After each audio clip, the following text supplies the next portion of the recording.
খন্দকের যুদ্ধে নবী পরীক্ষা খনন করে পেটে পাথর বেঁধেছেন, কঠিন পরীক্ষা। নবী যাইতে চান না, জন্মভূমি ত্যাগ করে আমার মায়ের দেশ, আমার বাবার দেশ। বিদায় বেলা বাইতুল্লাহর দিকে তাকায় কয়, বাইতুল্লাহ, মনে চায় না আমি এখান থেকে চলে যাই, কিন্তু আমার কওমের লোকেরা, আপন বংশের লোকেরা থাকতে দিল না। সমস্ত নবীদের মেরাজ হলো ইমতিহান, আর আপনার আমার রসুলের মেরাজ হলো ইনআম। সমস্ত নবী রসুলের মেরাজ হলো পরীক্ষা, আর আমার রসুলের মেরাজ হলো পুরস্কার। ব্যবধান আছে না নাই? আচ্ছা, পুরস্কার যে পায় পরীক্ষা ছাড়া পায় না পরীক্ষার পরে? সব নবীর মেরাজ পরীক্ষা, রসুলেরটা পুরস্কার। পরীক্ষা কই রসুলের? পরীক্ষা ছাড়া কি মেরাজ হইছে? না, রসুলের পরীক্ষা তো সব নবীর থেকে কঠিন। 3 বছর পর্যন্ত শিয়াবে আবু তালিবের মধ্যে গৃহবন্দী, খানা নাই, পানি নাই, গাছের পাতা চাবাইয়া চাবাইয়া নবী খায় আর পেটের ক্ষুধা নিবারণ করেন। নবীর কঠিন সময়, কলিজার টুকরা আম্মা জান খাদিজা রাদিয়াল্লাহু আনহার বিদায়, আর এক বিপদ। এত কঠিন পরীক্ষা, তায়েফের ময়দানের কষ্ট, উহুদের ময়দানের কষ্ট। দুনিয়াতে আসতে গিয়া বাবা পাইলেন না, আগেই নাই, বাবা নাই। 6 বছর বয়সে রসুল মা হারায় ফেললেন, 8 বছরে দাদাও নাই। কঠিন এক মুহূর্তে মা খাদিজাও গেলেন, চাচা আবু তালিবও চলে গেলেন। কঠিন থেকে কঠিন পরীক্ষায় নবী পড়ে আছেন। বারবার নবীর বাড়ির চারদিকে ঘেরাও করে দুশমন, নবীকে জবাই করবে।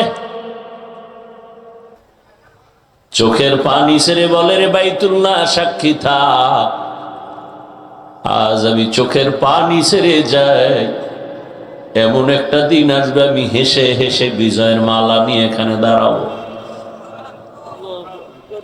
রহমতের নবী বের হইয়া মদিনার পথে আগাচ্ছেন। আবু বকরের ঘরের দরজায় গিয়া ডাক দিবেন, এর মাঝে যতবার কদম দেয়, 2 কদম দেয়, আবার পিছনে বাইতুল্লাহর দিকে তাকায়, একটু যায় আবার তাকায় আর কাঁদে। রহমতের নবীর মন চায় না জন্মভূমি ত্যাগ করে চলে যাবে। রাতের আধারে সালাম দিলেন, ঘরের ভেতর থেকে আবু বকরের আওয়াজ, লাব্বাইক ওয়া সা'দাইকা ইয়া রাসূলুল্লাহ। নবী হালকা আওয়াজ দিয়েছেন, আবু বকর, আপনি কি ঘুমান নাই? বলে, না ইয়া রাসূলুল্লাহ, আপনি বহু আগে আমার কানে আওয়াজ দিছিলেন, হিজরতের সাথী হতে হতে হতে পারি। আল্লাহর জাতের কসম, আমি যত ব্যস্ত থাকি, রাতের বেলা অপেক্ষায় বসে থাকি, রহমতের নবী কখন এসে আমারে ডাক দিবেন, ঘুমালে হবে না। নবী আশ্চর্য হয়ে গেলেন, এমন ত্যাগও কি মানুষের জন্য করতে পারে? আবু বকর কাঁদেন আর বলেন, রহমতের নবী, আমার ছোট মেয়ে আসমাও ঘুমায় না, প্রতিদিন নাস্তা বানায় রেডি থাকে, মদিনার সফর বড় লম্বা, নাস্তা দিয়ে দিবে। এমন কি যে সফরের উট রেখেছি, উটও ঘুমায় না, সারা রাত সজাগ থাকে, কখন জানি সফর শুরু হয়ে যায়। এত পরীক্ষা। এমন একজন লেকচারার নাই, লেখক নাই, এমন একজন ওয়াইজ নাই যে রসুলের করুণ কাহিনী বলে না, লেখক লিখে না, কিন্তু কিয়ামত পর্যন্ত লেখা চলবে, কলম শেষ হবে। রহমতের নবীর প্রশংসা আর কষ্টের জীবনী বলে শেষ হবে না। আল্লাহ কয়, এত কষ্ট নবী করলেন, পুরস্কারটা আমি আরশে আজিমে নিয়ে দিব, আসেন। हुआ हुकुम जिब्राइल को यूं शिता बुराक जन्नत से कर इंतखाब सजा उसको ज़वर से तू ताबा फिर उसको तू काबा में लेकर के जा। জিবরাইল আমিনকে আল্লাহ অর্ডার করে দিলেন, জান্নাত থেকে একটা বাহন নিয়ে যাও, বোরাক, রহমতের নবীরে আমার দাওয়াতের সালাম দিয়া নিয়ে আসো। জিবরাইল জান্নাত থেকে একটা সজ্জিত বোরাক নিয়ে রহমতের নবীকে দাওয়াত দিতে রওনা। রাতের গভীর বাইতুল্লাহর পার্শ্বে গিয়া বোরাকটারে বেঁধে এরপরে রসুলের ঘরে গেলেন ডাকার জন্য। নবী ঘুমান্ত অবস্থায় আছেন কোথায়? কেউ বলেন শিয়াবে আবু তালিবের মাঝে নবী ঘুমাচ্ছেন, কেউ বলেন চাচাতো বোন উম্মে হানির ঘরে ঘুমাচ্ছেন, কেউ বলেন হাতিমে কাবায় নবী ঘুমাচ্ছিলেন। তিনোটা বর্ণনাই বিশুদ্ধ। এর সামঞ্জস্যতা কি? ওলামায়ে কেরাম লিখেছেন, শিয়াবে আবু তালিবের আন্ডারেই ছিল, বাউন্ডারির মধ্যেই ছিল উম্মে হানির ঘর। জিবরাইল আমিন ঘরের উপর থেকে ফাঁকা করে নিচে নামলেন, দরজা খুলেন নাই, নবী তো ঘুমাচ্ছেন। জিবরাইল আমিনের নূরের 600 পাখা এক পার্শ্বে চেপে রসুলের মাথায় টাচ করেন নাই, রসুলের পা মোবারকের নিচে গিয়ে একটু হালকাভাবে পাখা লাগালেন। রহমতের নবী সোজা হয়ে গেলেন। তাকায় দেখে জিবরাইল, দরজা লক করা, উপর থেকে খালি আসমান দেখা যায়। জিবরাইল, ভাই এমন কেন করলা? উল্টা পথে কেন দরজা বাদ দিয়ে? বলে আজকের টোটাল ব্যবহারটাই হবে উল্টা, টোটাল ব্যবহার উল্টা হবে। ঘুমের মানুষকে সজাগ করার আদব শিখিয়ে দিলেন জিবরাইল। এ কারণে রহমতের নবী বলেন, আদ্দামানি রব্বি ফাআহসানা তাদিবি ওয়া আল্লামানি রব্বি ফাআহসানা তালিমি। নবী সজাগ হয়ে গেলেন, নবীর হাত ধরে হাতিমে কাবায় নিলেন। নবী আবার ওখানে তন্দ্রাচ্ছন্ন হলেন। জিবরাইল আবার ওখান থেকে উঠাইয়া বাইতুল্লাহর দরজার বরাবর পার্শ্বে জমজম কূপের কাছে নিয়ে শোয়াইয়া দিলেন। নবী বলেন, আমি সব দেখতেছি। চিৎভাবে শোয়াইয়া আমার বুকটাকে চিরলেন, কলবটাকে বের করলেন, স্বর্ণের পেয়ালায় রাখলেন, জমজমের পানি দিয়ে ধুইলেন। এরপরে আবার ভেতরে রাখলেন, চাপ দিলেন, সমান হয়ে গেল। আমি তাকায় দেখতেছি আমার ডান পার্শ্বে 70,000 রহমতের ফেরেশতা দাঁড়ানো, বাম পার্শ্বে 70,000 ফেরেশতা দাঁড়ানো, সামনে 70,000 রহমতের ফেরেশতা, পেছনে 70,000 রহমতের ফেরেশতা, মিকাইল আলাইহিস সালাম দাঁড়ানো।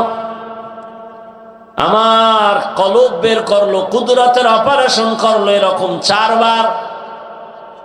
সেলাই লাগে নাই, রক্ত যায় নাই, ব্যথাও পাই নাই।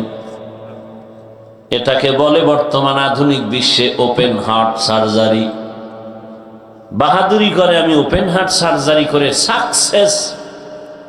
তোমার 1000 বছর আগে আমার আল্লাহ সাকসেস। ওপেন হার্ট সার্জারি হয়েছে রসুলের 4 বার। সেলাই নাই, রক্ত নাই, ব্যথা নাই, কুদরতের অপারেশন। কে জানি আবার ঘুমের মধ্যে স্বপ্ন দেখছে রসুলের কোনো এরকম কি বলে শক্কে সদর হয় নাই, বড় কঠিন হালাত। এগুলো নাকি মিথ্যা কথা, কোরআনের আয়াত মিথ্যা কথা। আল্লাহ হেদায়াত দান করুন। আপনাদের একটু খারাপ খারাপ লাগতেছে মনে হয় না? আমি টের পাইলে আমি মোনাজাত দিব, আপনাদের টেনশন করার কিছু নেই।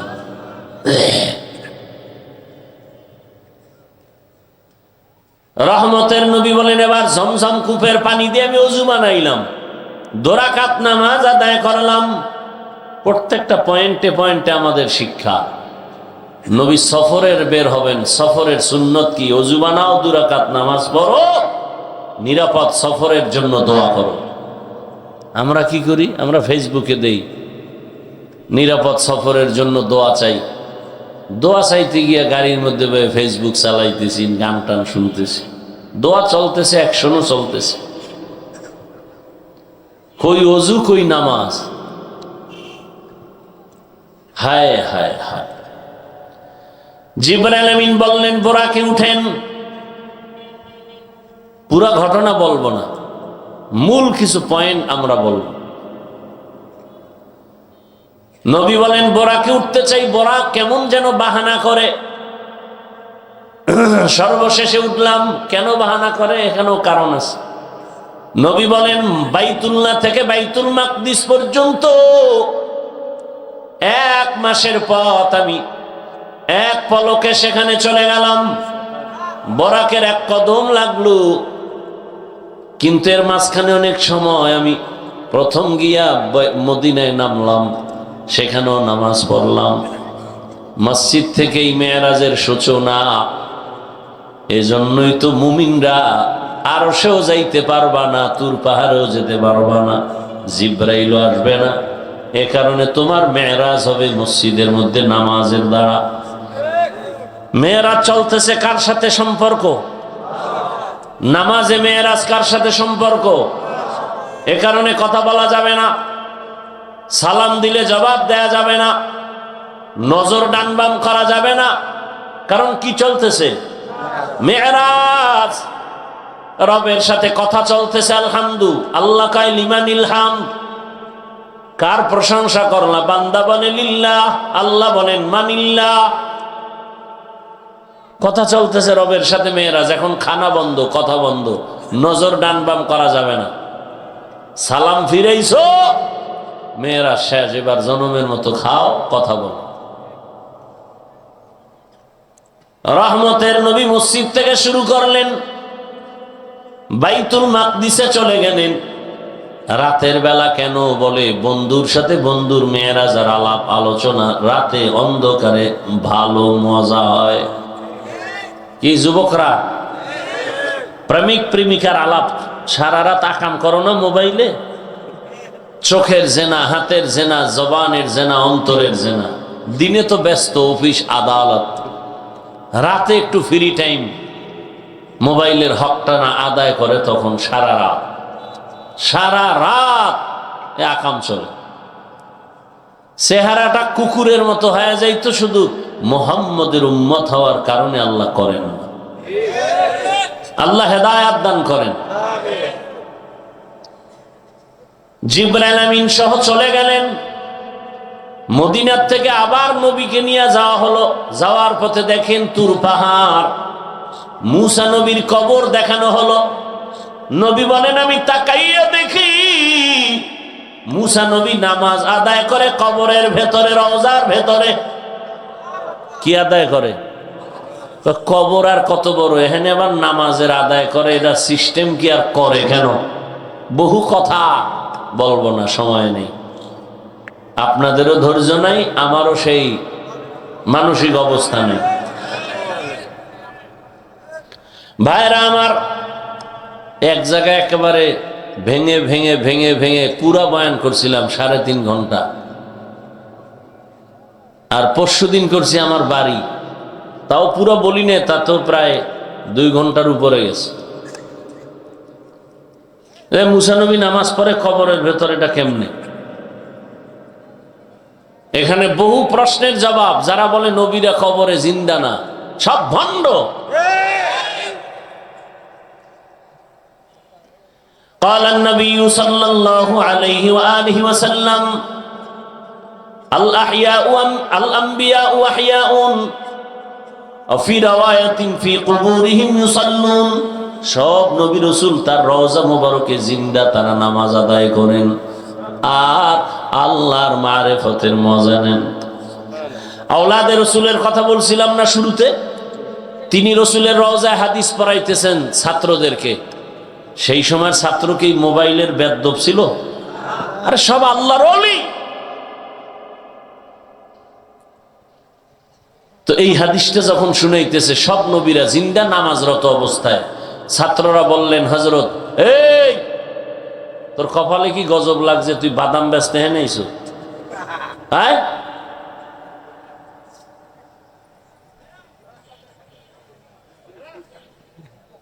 এটা খাওয়ার প্যান্ডেল।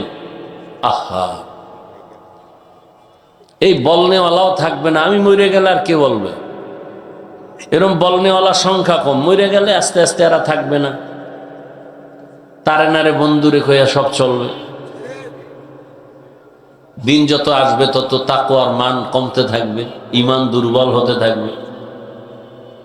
এই যে আমি মোবাইল নিয়ে যেই পরিমাণ সাইজ করতেছি, সবাই করে। জাতি কি কয়, হুজুর বাদ দাও, মোবাইল বাদ দেওয়া যাবে না। এদেশে বক্তার অভাব নাকি?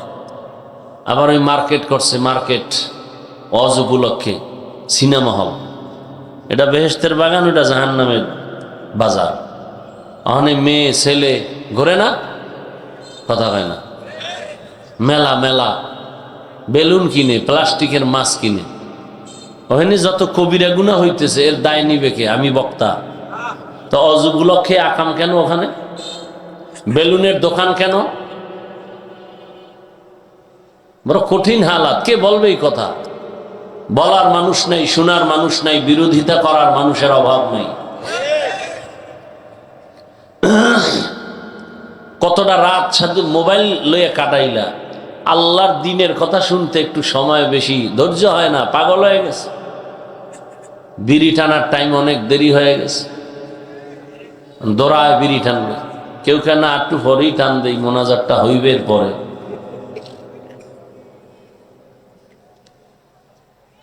দুনিয়াতে যদি কোনো ফাও আকাম থাকে, এটা হলো বিড়ি টানা। এর মতো ফাও আকাম দুনিয়াতে আর নাই, শুধু একটা আকাম। অন্য আকামগুলোর তো একটু লাভ আছে, মদ পান করলে এটাও একটা আকাম, কিন্তু লাভ আছে না কি ভাই? আল্লাহ কোরআনে বলে মদ পান করলে কিছু লাভ আছে। আল্লাহ কয়, তুমি না কইলে হবে কি? মদ পান করলে একটু এনার্জি বাড়ে, লঙ্গি টঙ্গি উল্টা পাল্টা করে বউরে মা কয়া ডাক দেয়। নাকি এই দেশে আপনাদের মদ পান করে কেউ জিকির করে? হ্যাঁ, বলে গোটা দেশের মালিক এখন আমি। কি এর ইনুস মিনুস, এটির বেইল আছেন। বউ খায় ঘরে চাল নাই, কত বোতলের দোষ, আমার কি? কিন্তু বিড়ি টানে কোন ফায়দা? আমারে খোদার কসম, আমি বিড়ি টানবো যদি একটা লাভের কথা বলতে পারো। বিড়ি টানলে যৌবন বাড়ে, চেহারায় নূর বাড়ে, ঠোঁটগুলো লাল হয়। কি হয়? তো ওদের কলিজা তো আরো 10 গুণ কালো। ও বেহায়া বাবারা, এ বিড়িখোর বেলাজা বাবারা, কি লাভ বলো? কুয়াশার মধ্যে কিচ্ছু দেখা যায় না, মানুষ না খাজুর গাছ, কিন্তু ওই আগুন দেখা যায় ওর বেইমানের থতমায়, ধুম টানতেছে। বুড়া চাষায় টুপি মাথায় দিয়ে টানে, আবার এক সোরায় পকেট হাত দিয়ে দেখে আছে না পড়ে গেছে। দুনিয়ার সব থেকে ফাও আকাম এই বিড়িটা, কোনো লাভ নাই। আল্লাহ হেদায়েত দান করুন। কদ্দুর গেলাম? গেছে। মুসা নবী কবরে নামাজ আদায় করেন। এখান থেকে নবী বলেন বাইতুল মাকদিসে জিব্রাইল বরাকটাকে একটা খুঁটির সাথে বাঁধলেন। এখানেও একটা পয়েন্ট আছে সবকের। কি বলে? বান্দা তোমার চেষ্টা যেখানে শেষ, আল্লাহর রহমত শুরু। অর্থাৎ বরাক বাঁধলেন কেন? পালায় যাবে বলে না, উম্মতের শিক্ষা, আগে নিজের চেষ্টা করে এরপর আল্লাহর উপরে তাওয়াক্কুল করো। দরজা খুইলা রেখে তাওয়াক্কুল করলে হবে। জিবরাইল আজান দিলেন। কে আজান দিছেন? আজান দিছেন। নবী যদি আজানটা দিতেন, এখানেও পয়েন্ট আছে, জিবরাইল দিলেন কেন? নবী যদি নিজের মুখেই প্রচার করে দেন, হাইয়া আলাস সালাহ, নামাজের দিকে আসো, বাই ফোর্স অর্ডার, এই অর্ডার না মানলে সে কাফের। রসুল বললে কাফের। এজন্য আল্লাহ রসুলকে না বলাইয়া জিব্রাইলকে বলাইয়া উম্মতকে আসান করছেন, কাফের হওয়া থেকে আল্লাহ রক্ষা করছেন। এরকম প্রত্যেকটা পয়েন্টে পয়েন্টে আলোচনা। ইমামতি করলেন রহমতের নবী। ওখান থেকে এবার বোরাকে উপরে রওনা। জাহিরি মেরাজ শুরু হয়ে গেল। প্রথম আসমানে চলে গেলেন, গিয়ে দেখেন নবী বলেন দুইটা দরওয়াজা জামরাত ইয়াকুত পাথর দ্বারা বানানো, দরোটা বাহির থেকে তালা লাগানো, দরজার তালা নূরের তৈরি তালা। জিবরাইল বলে দরজা খোল। ভেতর থেকে দারোয়ান বলে মান আনতা, বলে আনা জিবরাইল। আমাম্মা হুয়া মুহাম্মদ সাল্লাল্লাহু, নবীজিরে নিয়ে আইছি, দরজা খোলো। কয় অনুমতি আসেনি রবের পক্ষ থেকে? বলে হ্যাঁ। কথা চাবি তো আমার কাছে নাই। চাবি কই? বলে ইসমে আজম বিসমিল্লাহ রসুল বললেই দরজা খুলে যাবে। দুই দরজা, প্রত্যেক আসমানে দুই দরজা। একটা দরজা দিয়া আরশে আজিমে আমাদের আমল চলে যায়, আর এক দরজা দিয়া মুমিনের হালাল রিজিক চলে আসে। রহমতের নবী বলেন ঢুকলাম, প্রথম আসমানে ঘুরলাম, দেখলাম এভাবে কয় আসমান? 7 আসমান। এর প্রত্যেকটা আসমানে নবী কি দেখছেন ঘটনা আছে না, এ বলতে গেলে 1 মাস লাগবে, পুরা মেরাজের কাহিনী। নবী বলেন 7 আসমানে চলে গেলাম, ঘুরে ঘুরে দেখে দেখে এখানে একটা ঘর দেখলাম বাইতুল্লাহর মতো, বাইতুল মামুর। এটা পাথরের তৈরি বাইতুল্লাহ, আর ওটা হলো নূরের তৈরি বাইতুল মামুর। ফেরেশতারা তাওয়াফ করে, ওটা ফেরেশতাদের কাবা। ওখান থেকে আমি উপরে গেলাম সিদরাতুল মুনতাহা, একটা বড় বড়ই গাছ। বড়ইগুলো কেমন? তেলের ড্রামের মতো এক একটা বড়ই। পাতাগুলো কেমন? বলে হাতির কানের মতো বড়। এইবার বোরাক শেষ, অন্য বাহন আসলো। নবী বলেন এবার চললাম উপরে। যাইতে যাইতে যাইতে যাইতে অনেক স্তর পাড়ি দিলাম, পানি, বাতাস, আগুন। অনেক উপরে গিয়া দেখি এক পর্যায়ে পানি আর পানি। পাড়ি দেওয়ার পরে গিয়া দেখি উপরে নূরের তৈরি আরশে আজিম। 8 জন ফেরেশতা কাঁধে নিয়ে দাঁড়ানো আছে। জমিন, এদের সাত জমিনের নিচে এদের পা। ওই ফেরেশতারা জানে না এদের কাঁধের উপরে কি। নবী বলেন আমি আরশে আজিমে যখন ঢুকতেছি, জুতা খুলতেছি, রবের পক্ষ থেকে আওয়াজ আসতেছে জুতা সহ ঢুকেন। আরশে আজিম জুতা সহ আপনাকে চায়। নবী বলেন ঘুরে ঘুরে সব দেখলাম, এর উপরেই আল্লাহর কুরসি, চেয়ার, 70,000 নূরের পর্দায় বেষ্টিত। ওই কুরসিটা 8 জন ফেরেশতা কাঁধে নিয়ে দাঁড়ানো, এদের পা 7 জমিনের নিচে। এবার আল্লাহ তাআলা আমাকে কাছে নিতেছেন, কাছে নিয়া পর্দা একটা একটা খুলেন আর কাছে নেন। ওখানে নিয়া আল্লাহ আমার সাথে মজার মজার আলাপ করেছেন। এবার আসেন আয়াতে আল্লাহ কি বলতে চান। সুবহানাল্লাযী আসরা বিআবদিহি লাইলাম মিনাল মাসজিদিল হারাম। আল্লাহ তাআলা বললেন আমি ভ্রমণ করাইলাম আমার প্রিয় বান্দাকে। কাকে? এখানে বান্দা বলতে কে? নবীজি না? এই এখান থেকে কিছু কথা খেয়াল করেন। আল্লাহ তাআলা কোরআনে সব নবীদের নাম ধরে ডাকছেন, ইয়া মূসা, ইয়া নূহ, ওয়া নাদাইনাহু ইয়া ইব্রাহিম। আল্লাহ সব নবী রাসূলের নাম ধরে ধরে সম্বোধন করলেন, কিন্তু একমাত্র রহমতের নবীর নাম আল্লাহ ধরে কোরআনে কোথাও ডাকেন নাই। তবে নাম না ধরিয়া এমন এমন দামি অলংকার যুক্ত শব্দ দিয়া আল্লাহ সম্বোধন করেছেন, যেই শব্দ ব্যাখ্যা ছাড়া বুঝা বড় কঠিন। আল্লাহ আমার রসুলকে ডাকেন, ইয়া আইয়ুহাল মুজাম্মিল কুমিল লাইলা ইল্লা কালিলা, ইয়া আইয়ুহাল মুদ্দাসসির কুম ফাআনজির, ইয়াসিন, তাহা। নবীকে সম্বোধন করলেন, ইন্না আরসালনাকা শাহিদাও ওয়া মুবাশশিরাও ওয়া নাযীরা। নবীকে গুণবাচক শব্দ দিয়া ডাকলেন, লাকাদ কানা লাকুম ফি রাসূলিল্লাহি উসওয়াতুন হাসানা। নবীরে আল্লাহ সম্বোধন করলেন ইন্না আতাইনাকাল কাউসার, কাউসারওয়ালা। নবীকে সম্বোধন করলেন আমা আরসালনাকা ইল্লা রাহমাতাল লিল আলামিন। বুঝেন বুঝেন, শব্দগুলো কি অনেক দামি, কিন্তু মেরাজের মতো একটা ঘটনা, এত বড় যে ঘটনাটা আজও কোনো নাস্তিক মানতে পারে না, সেই অলৌকিক একটা অবিশ্বাস্য ঘটনা, এখানে কেন আমার আল্লাহ নবীরে এমন একটা শব্দ বলছেন যেটা একেবারে নরমাল, বান্দা। কেমন নরমাল? আমরাও বান্দা, হিন্দুরাও বান্দা, ইহুদিরাও বান্দা, খ্রিস্টানেরাও বান্দা, আমার রসুলও বান্দা। এই নরমাল শব্দ বললেন কেন? এর চারটা কারণ। কয় কারণ? একটা কারণ বলে মোনাজাতের দিকে চলে যাব, খেয়াল করেন। আল্লাহ পাক এখানে নবীকে বান্দা বললেন কেন?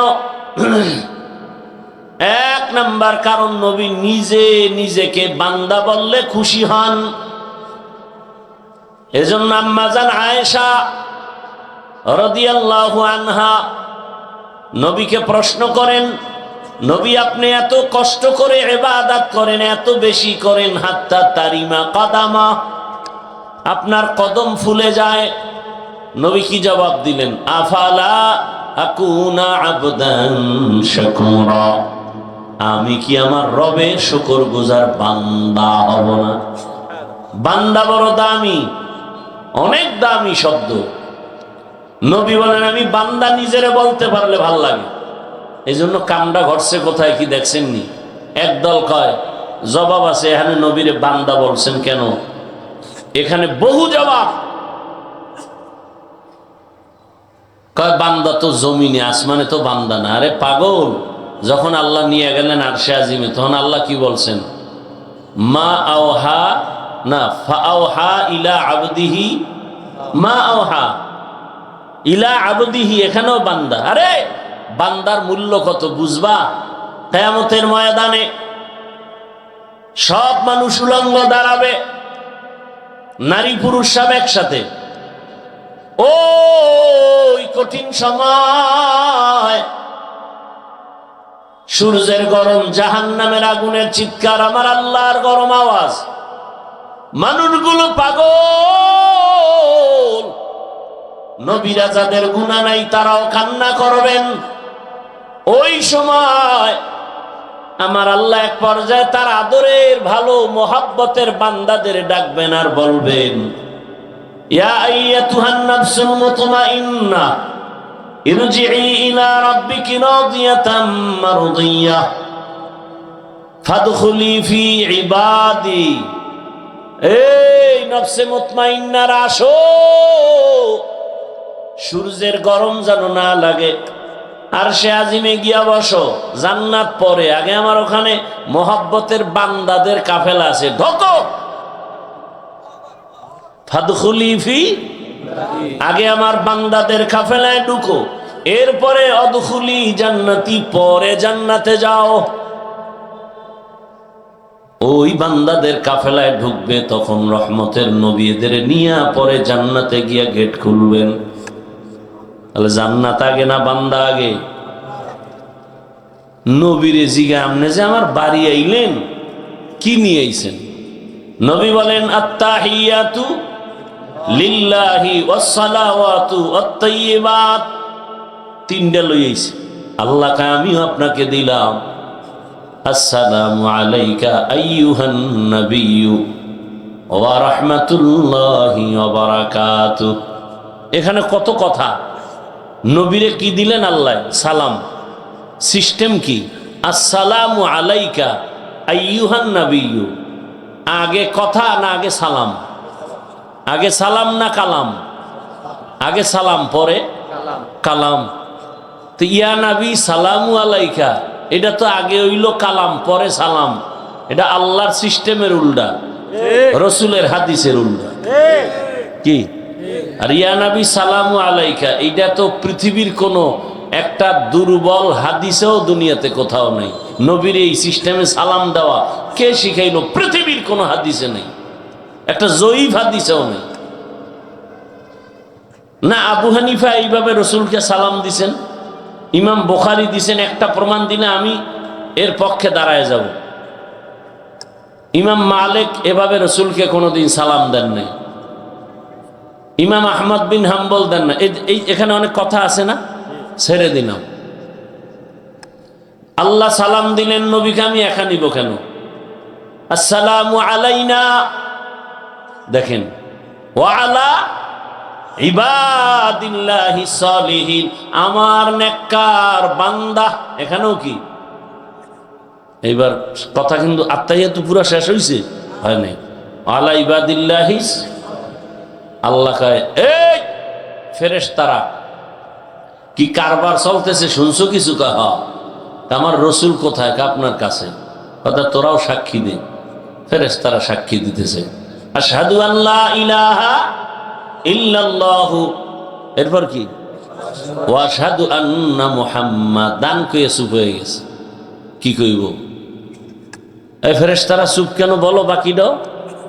রাসূলুহু, না না হবে না, আমি দিছি রসুল, আর আমার রসুল কয় তারে বান্দা বললে খুশি, অতএব তার কথা আগে নাও, আমার কথা পরে নাও, আমার বন্ধুর কথা আগে লাগাও, কারণ আমার বন্ধু বান্দা শব্দটা মজা পায়, এজন্য আগে নাও। আর আমি যেটা দিছি এটা শেষে নিয়ে যাও। আগে বলো আবদুহু, পরে বলো অরসুলুহু। আগে আব্দুহু, এরপরে রসুল, আগে বান্দা, এরপরে কি? আগে বান্দা। কারণ আমার নবী আল্লাহর বান্দাদের মধ্যে দামি বান্দা। আল্লাহ মেরাজের রাতে রসুলকে ডাক দিলেন বান্দা বলে, চার কারণের এক কারণ, বান্দা বললে আল্লাহ রসুল খুশি হন। আর একটা কারণ, মাবুদের সাথে আমাদের সাথে সম্পর্কের নাম ইবাদত। ইবাদত যারা করে তাদের বান্দা বলে, যার ইবাদত করে তাকে মাবুদ বলে। ইবাদত করনেওয়ালা আবেদ, আব্দ, কাজের নাম ইবাদত, যার জন্য ইবাদত করে তার নাম মাবুদ। পৃথিবীতে একমাত্র শ্রেষ্ঠ আবেদ আমার রসুল। আমার রসুলের ইবাদতের সাথে মিলালে হবে? আহা, এরে নবীর উম্মতের দল, আমার নবী কি পরিমাণ কষ্ট করেছে বয়ান করলে শেষ করা যাবে না। আমার নবী নামাজ এক রাকাতে দাঁড়াইয়া সারা রাত কাটায় দিছে, দ্বিতীয় রাকাত আর করার সুযোগ হয়নি। নবী এত কান্না কাঁদছেন। আম্মা জান আয়েশা রাদিয়াল্লাহু আনহা বলেন, নবীজি সারা রাত কান্না করে করে বেকারার হয়ে যাইতেন। নবীর দাড়ি ভিজে ভিজে পানি পড়তো। নবী এত কষ্ট করেছে। আল্লাহর নবী ইবাদতের লাইনে সবার ঊর্ধ্বে।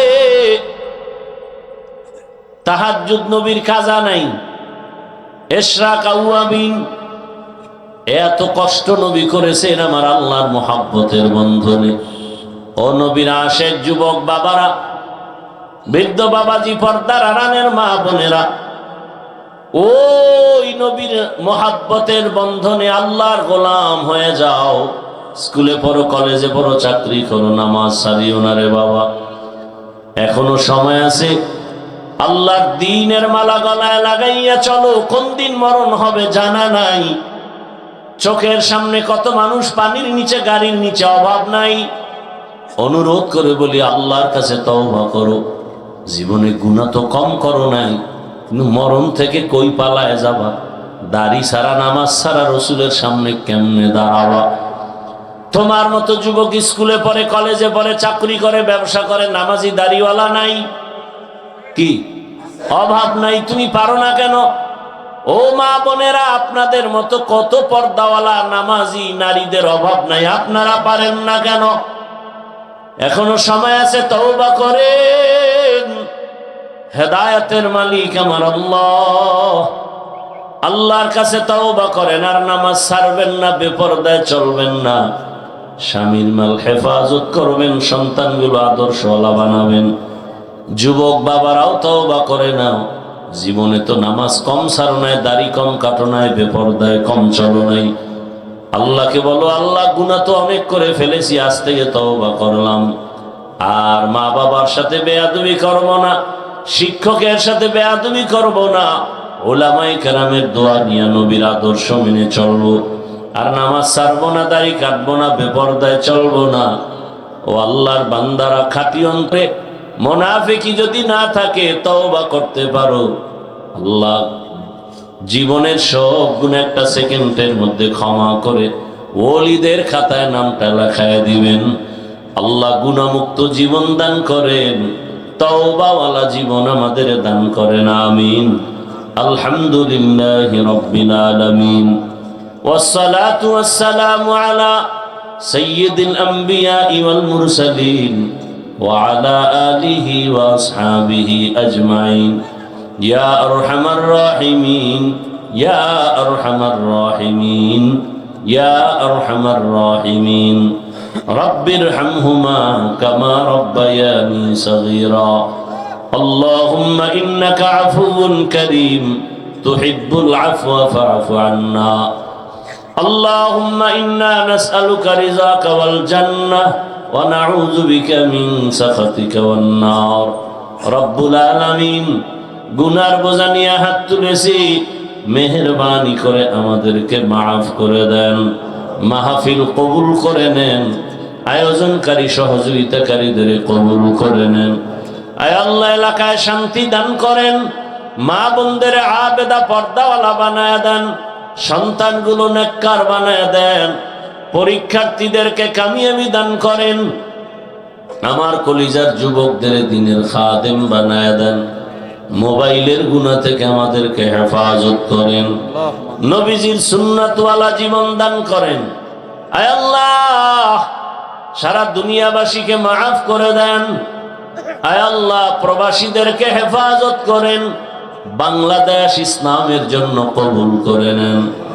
আয় আল্লাহ, হকের বিজয় দান করেন, ওলামা মাশায়েখদের এক অনেক বানায় দেন।